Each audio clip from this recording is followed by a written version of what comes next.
You are listening to the Hiking Radio Network, where we talk the walk with shows by hikers, about hikers, for everybody.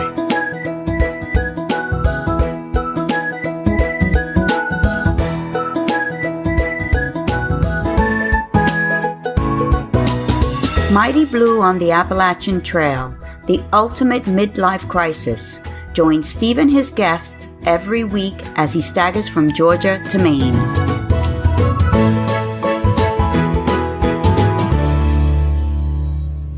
Hi, and thanks so much for coming back to Mighty Blue on the Appalachian Trail, the ultimate midlife crisis.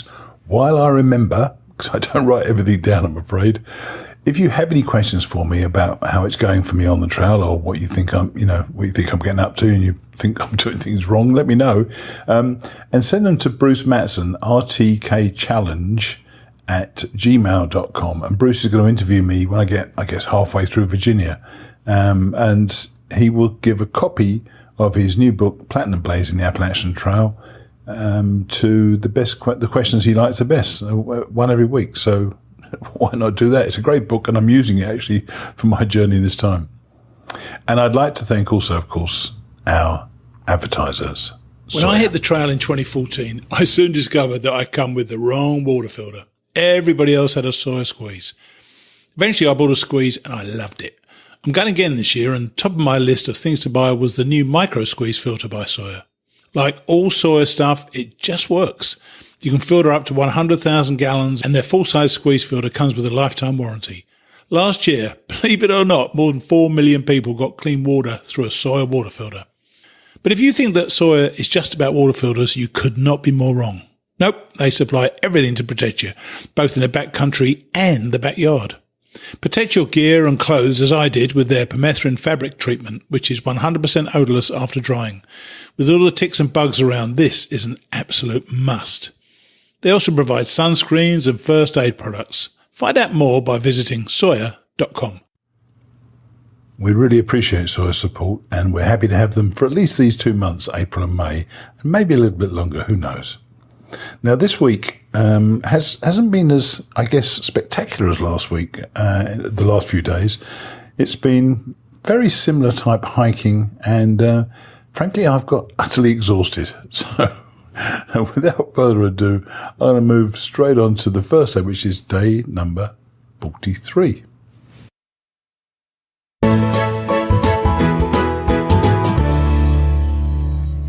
Day 43, Laurel Falls Trail, which is mile 422.7, to Wilbur Dam Road, mile 432.9, just 10.2 miles. Before we go on, I've been meaning to tell you this. When I talked about the purple people, or as I like to call them, the lavender lovers last time, their band name I said was Matchboxes.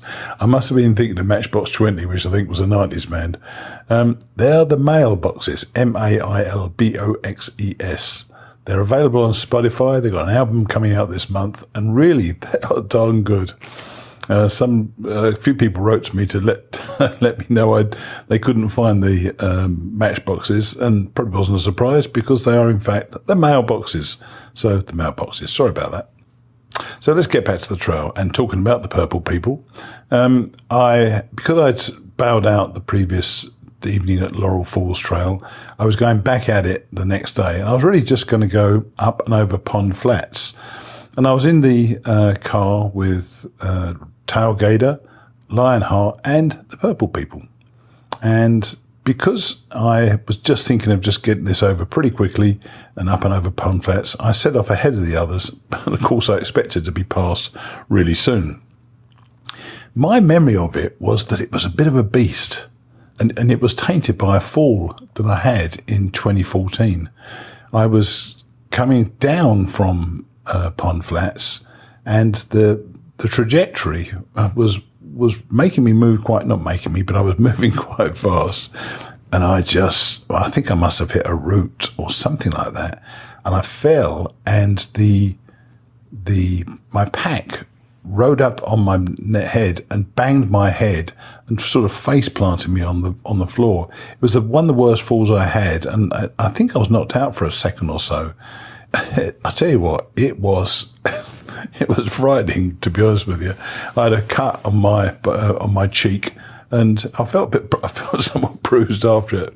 So I was kind of nervy about going up it. But I must say, this time it seemed so much easier. I don't know whether they put in more switchbacks, because switchbacks often just go up at an angle, then cut across the mountain, then they turn up, then they go up again across another angle, then they go up again. And this one the switchbacks on this one some of them were level. Some even went down a bit, and they provided some relief, and I like that. This incessant up, up, up, up is quite tough, personally, but I loved how they'd done this. And, I kept going up, and before long, I realised I was actually at the top of Pond Flats. It was a big surprise to me. And I kind of relaxed a bit, and I refilled some water and had a snack, and the purple people caught up with me, of course.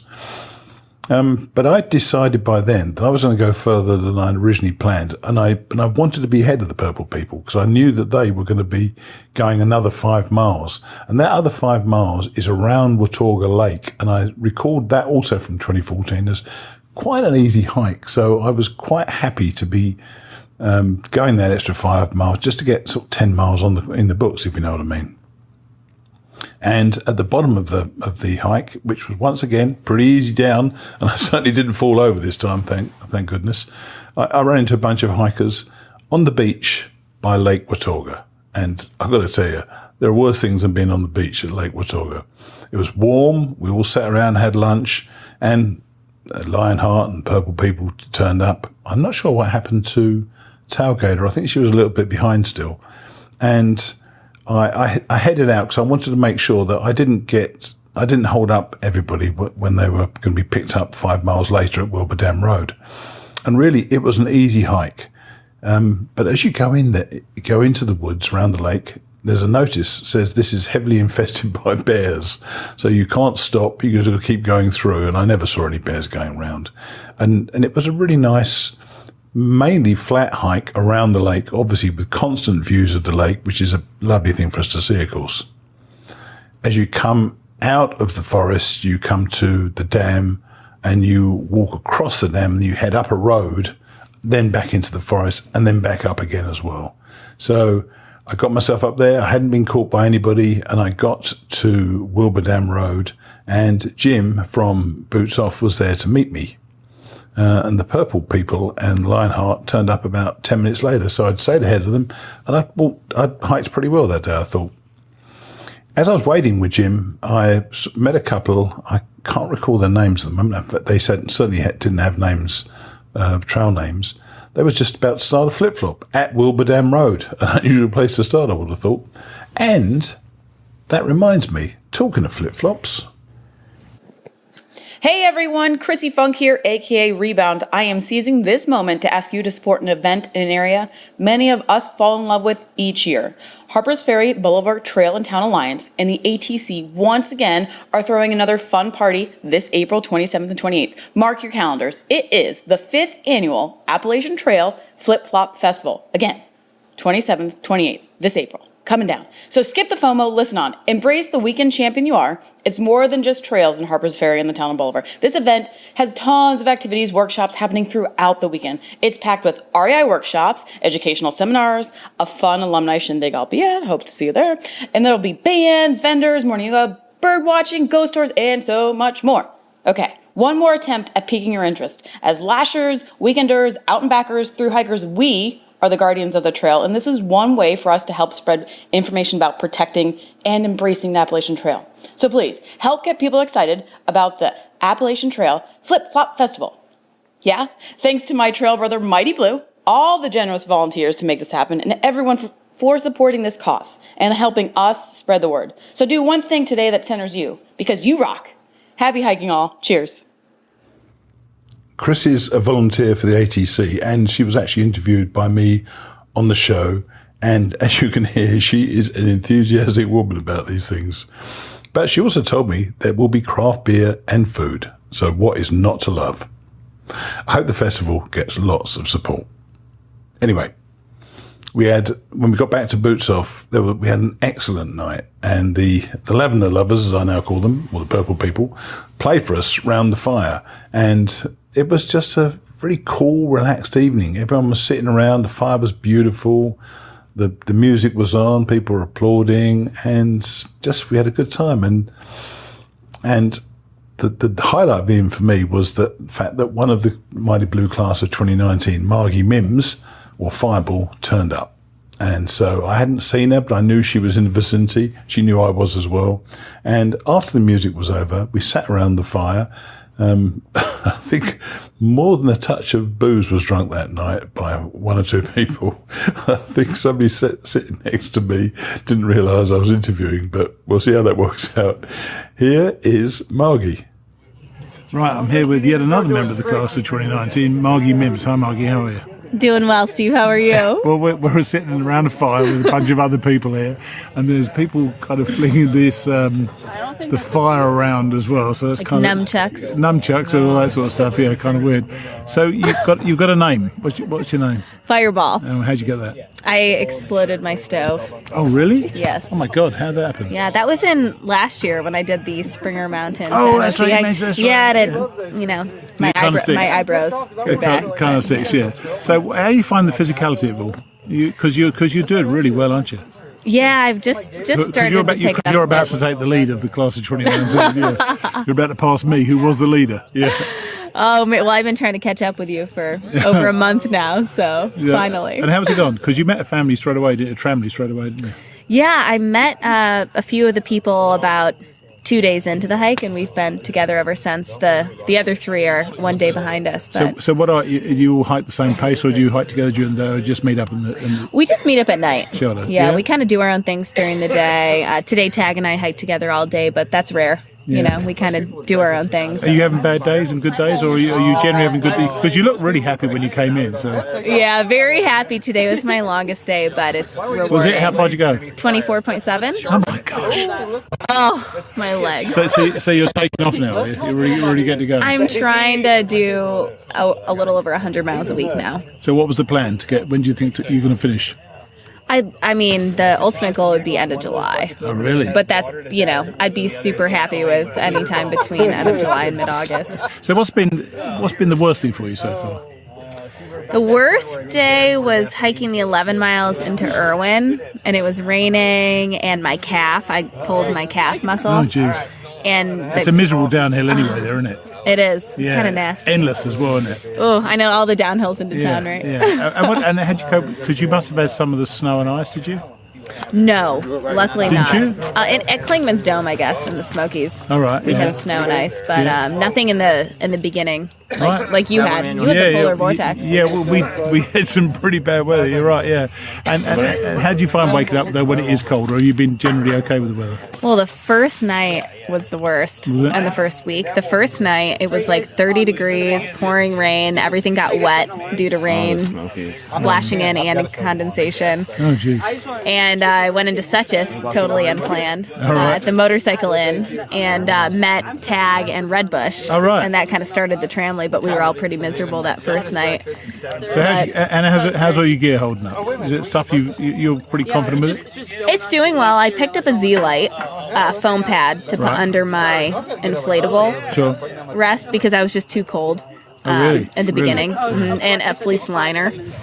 So my sleep system is pretty... That makes a lot of difference having a liner, doesn't it? Yeah, it does. It really does. The fleece liner too? Yeah, substantial. Do you have one? Difference. I do, yes. It makes a lot of difference. And I think the coldness, we had such bad weather at one stage. I mean, it was freezing. You had it the worst. Yeah. If any of you guys are listening, Steve literally hit the worst weather imaginable. Yeah, we did. So you're happy with your start date, obviously. I must admit, if I ever did this again, which I'm not going to do, by the way. Well, when you were interviewing RTK, you were like, I will never start in February. And then you're like, I'm starting in February. I'm like, oh, goodness. I know. And I did. And I think if I were ever to do it again, the hike, when I started March 22nd, 22nd, when I did it in 2014.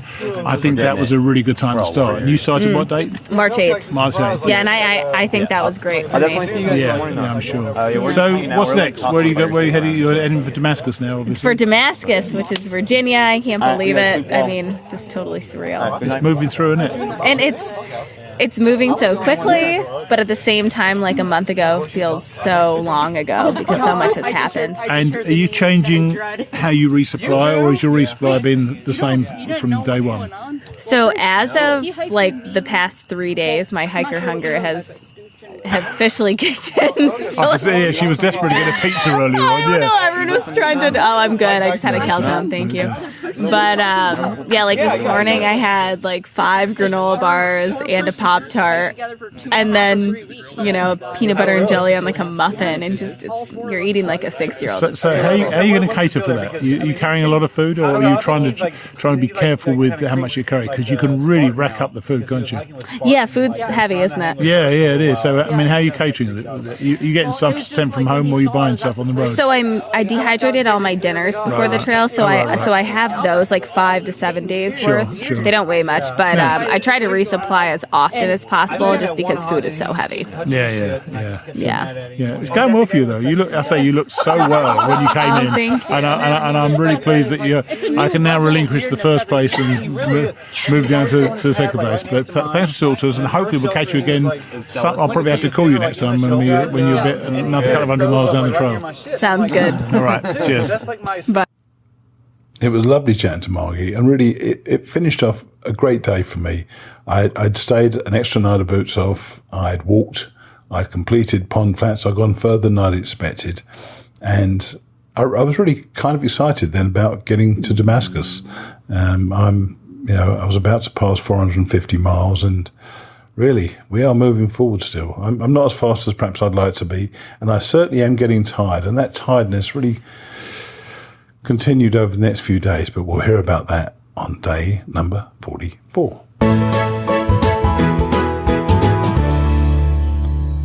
Day 44, Wilbur Dam Road, which is mile 432.9, to Tennessee 91, mile 449, exactly in fact, which is 16.1 miles. Jim Gregory, who's the owner of Boots Off, dropped me off in the morning back at Wilbur Dam Road. And I want to talk about Jim and Boots Off. What they've got going there is a fantastic little hostel. He tries so hard, and he's done some great things at the place. My private cabin was superb. It wasn't expensive. It was nice and quiet. I thoroughly enjoyed it. There's great showers there, proper toilets, which is a novelty, let me tell you. There's resupply. There's coffee, fruit, and donuts in the morning. There's a fire ring. There are tent sites. And they're even testing out the idea of hot food, a bit like at Standing Bear Farm. I tell you, I could not recommend the place more highly. And if you want to go to see Jim and Boots Off, call him on 239-218-3904. This place deserves to succeed, and I've wished him all the very best with it. Now, I started off at Wilbur Dam Road, as I say, and it was basically a warm day of ridge walking with Watauga Lake and some rivers down below on my right the whole way. I mean, the views were spectacular. Once again, the trees, even though we're starting to get a bit of spring, the trees aren't getting their leaves fully yet, and you can see through these down to the lake, a couple of thousand feet below us. And there was a steady rise up from 2,200 feet to 4,000 feet. So over that period of a number of miles, I was heading up. And then I had about 6 miles of ups and downs that came in quick succession. And these really can be quite exhausting. I've done 4 miles of ups. I've done 4 miles of downs. But when you get, a quarter of a mile of an up, and then a quarter of a mile of a down, then a quarter of a mile of an up, then a quarter of a mile of a down, it does get quite surprisingly exhausting. And I am surprised. They're not difficult, but they were so regular. And I was sweating, and then I was going downhill too fast to let the sweat dry. And I don't know. It was one of those days that I thoroughly enjoyed it, and it was a 16-mile day. But these up and downs, they were quite tricky for me.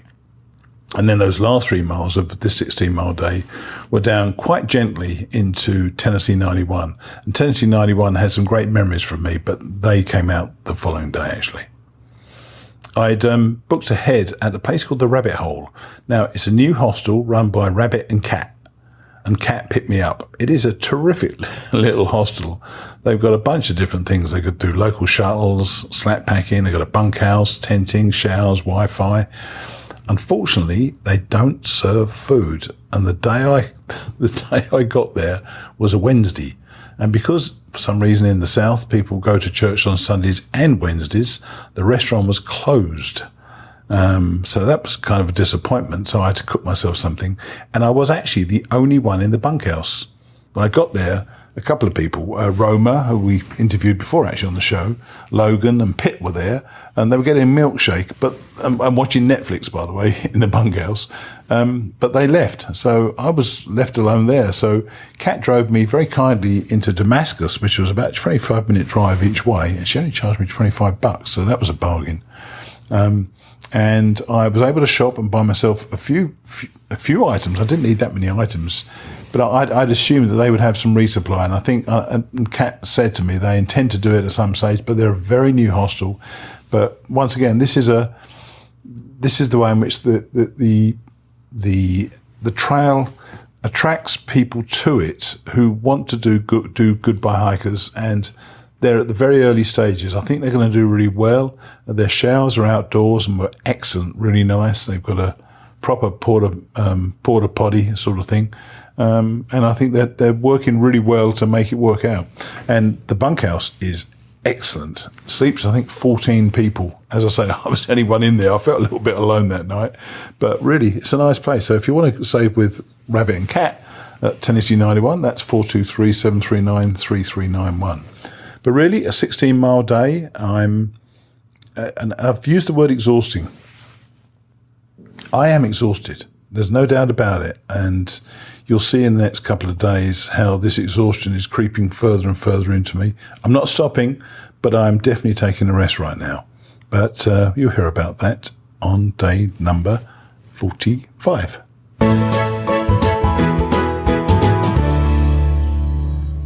Day 45. Tennessee 91, mile 449, to Abingdon Gap Shelter, mile 460.4. I looked at the map and I looked at the profile and I thought 21 miles were too many for me. So I split it into an 11-mile day and a 10-mile day. Kat dropped me off at Tennessee 91. And I remember this place from last time because there is a bench. There aren't that many benches on the AT. And you'd start up by going through a field, which I love, as you know. It's not a board because it's not at the top of a mountain, but it's just a farmer's field, I think. And there's this beautiful bench there. And I recall sitting on it back in 2014, looking out and apologizing almost for the number of times I use superlatives like beautiful, spectacular, magnificent, because I'm a reasonably articulate guy, I guess, but I was running out of things to say. Everything was beautiful. Everything was spectacular. Everything was magnificent. And I sat there again, and it was, yet again, it was a beautiful day again. Since I've said the word, we see these sites that people only have to walk a certain distance to see, and people could have sat where I was sitting, and also was one other hiker on the trail. So it was just glorious for me anyway. I loved it. And it's funny how this 11-mile day seemed tougher than the 16-mile day the day before. I don't know. I'm not sure whether it's something to do with setting targets that are smaller, and so you fill your day with that target. I was stopping all the time. I was resting. I was eating. I was checking my phone. I don't know why, but there's something about it making this shorter day seem tougher than the 16-mile day before. And I don't really know what it is. I mean, it was a similar, even easier profile of quick up and down ridge walking. And I just struggle through it. And maybe this was more of an example of how I'm just getting so tired at the moment on this trail. I'm not sleeping well, and that really is not helping me. I am absolutely not sleeping well at all. But anyway, I carried on. I saw a day hiker coming towards me, and she said, "Good afternoon." So I said to her, in fact, "Good afternoon, how are you?" And she must have picked up the Brit accent. She said, "Are you Mighty Blue?" I said, "I am." "Who are you?" Her trail name was Secret Agent, which was nice, meeting a secret agent on the trail. And she was so delighted. She asked if she could have a picture. Of course, I was delighted. And I'm now kind of getting used to it, really, to be honest with you. So we did a picture of just her taking a picture of me, and then I got a picture of the two of us as a selfie. But it was really nice to meet Secret Agent. We had a little chat, and she moved on. It was great. And as I said, it was only quite a short day, and I keep checking where I am on Guthook's app, which is this app which shows you precisely through GPS where you are. And I was expecting another up to come before we got down to the shelter, and I was so delighted. I was walking down to the shelter. As I was walking down the hill, I suddenly saw a shelter. I thought, "Oh my gosh, we're here." I must have missed something. I don't know why. So I got down there, and it was a tiny, horrible little shelter. I thought, there's no way I'm sleeping in there. So I took my tent, found a place, and put my tent down, ready to set it up. I took my shoes off, put my sandals on, and then somebody said, "You know, this is not Abingdon Gap Shelter, don't you?" Oh my gosh, it was a shelter. It was I still had about a mile to go. I couldn't believe it. And once you relax, once you sit down, I mean, my muscles start seizing up as it is anyway. So anyway, I had to go on another mile, and eventually I got to Abingdon Gap Shelter. I don't know what happened to me there, really. And it was a lovely evening, actually. There were about 10 or 12 of us camping or sheltering, including Margie Mims, who we spoke to at Boots Off. The only bad thing about Abingdon Gap Shelter is that the water is 0.2 miles down an incredibly steep climb down to a really nice water source, but it's a long way down, which of course means it's a long way back up again. And I was done by then, I really was. I tented that night. A bunch of them were in the shelter, but because it was dry, I wanted a tent.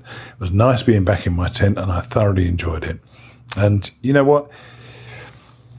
While I said it was tough, but once again, I enjoyed being with these people, just hanging out with them. And we separated a little bit because there was the shelter where the picnic table is, and there was no fire there, but I could see a little bit higher up the hill where other tents were, they started a fire. So I went up to chat with them, and it was just really nice to be hanging around with people.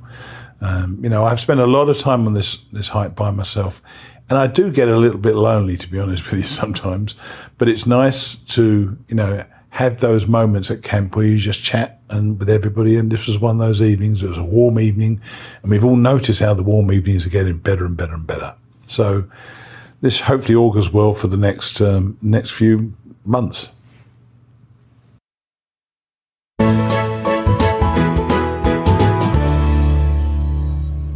Day 46, which is today. Abingdon Gap Shelter, mile 4 60.4 to Damascus, mile 4 70.5. I woke up at about 4:50, and I started listening to the radio actually then, about 4:50, and started to get up about an hour later. And amazingly for me, because I'm normally really slow with these things, I'd packed my tent, I'd had coffee and a salami wrap, and I was on my way by 7:45, probably my earliest start. It was only 10.1 miles into Damascus, and I'd been thinking about it between 4:50 that morning and 6 o'clock, that I was going to take, well, let me step back a sec. I was intending to take Sunday as a zero. My ambition is to watch the last round of each of the major golf tournaments, and this Sunday is the Masters, so I was always going to take that off. I didn't know where I was going to be, but I decided to take a double zero in Damascus, both Saturday and Sunday, not so much to watch the Masters on Saturday as well, which I definitely will do, by the way, but because I've already planned Sunday and there were potential storms on the way for Saturday and Sunday, plus my painful feet made up my mind. I was lying in my sleeping bag, and I was twitching, moving my toes around, and they feel like hamburger patties at the moment. They're really a bit smashed up right now, and I told you I feel quite exhausted, and I thought, well, everybody told me that all the hostels are full, so I had to go to Bruce's Plant and Blazing Book again, and I found the Damascus. Old Mill Inn, and I booked it for 3 nights from Friday, which is tonight. My 0 days will be Saturday and Sunday, and I'll be out again on Monday morning. They do. I must admit, the fact that they have a restaurant with craft beers did actually influence me in that. Anyway, I started out at 7:45, and do you know what it was? Having decided what I was going to be doing, I really, really moved. A lot of it was downhill, but there was still some uphills as well. And I hardly stopped, because that is my usual curse. I stop, check my phone, have something to eat. And I got there, the 10.1 miles, in 3.5 hours. I'm not kidding you. 3.5 hours for me is a miracle. And I even had to check the mileage. But yeah, I'd done 10 miles, so it was pretty darn good.